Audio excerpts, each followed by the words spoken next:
বিধানসভা ভোটের আগেই এসএসসি গ্রুপ সি এবং গ্রুপ ডি পরীক্ষা হচ্ছে। পরীক্ষার তারিখ ঘোষণা করল স্কুল সার্ভিস কমিশন। আগামী ১ মার্চ গ্রুপ সি এবং ৮ই মার্চ গ্রুপ ডির পরীক্ষা হবে। নবান্নের তরফে রাজ্য স্কুল শিক্ষা দপ্তরকে সবুজ সংকেত দেওয়ার পরই নোটিফিকেশন জারি করেছে এসএসসি।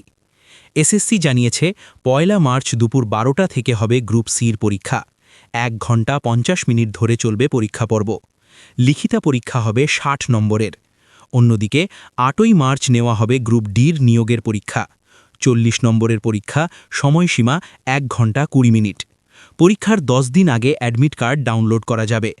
গ্রুপ সিতে শূন্যপদ রয়েছে ২,৯৮৯টি এবং গ্রুপ ডির শূন্যপদের সংখ্যা ৫,৪৮৮টি, অর্থাৎ মোট ৮,৪৭৭ শূন্যপদে হবে নিয়োগের পরীক্ষা।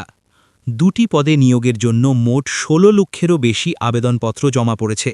এর মধ্যে গ্রুপ সির জন্য আবেদন করেছেন ৮,১৩,০০০ পরীক্ষার্থী এবং ৮,২০,০০০ আবেদনপত্র জমা পড়েছে গ্রুপ ডির জন্য।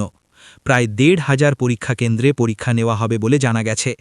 আদালতের নির্দেশে ২০১৬ সালের গ্রুপ সি এবং গ্রুপ ডি কর্মীদের চাকরি বাতিল হয়ে গিয়েছে। নতুন করে পরীক্ষা নেওয়ার নির্দেশ দিয়েছিল আদালত।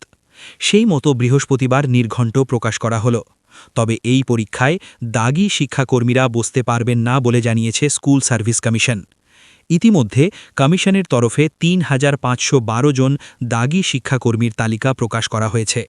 এর মধ্যে গ্রুপ সি কর্মী রয়েছেন ১,৩৬৩ জন এবং গ্রুপ ডি রয়েছেন ২,৩৪৯ জন। এর আগে সেপ্টেম্বর মাসে নবম দশম শ্রেণী, একাদশ দ্বাদশ শ্রেণীর শিক্ষক নিয়োগের পরীক্ষা হয়েছে।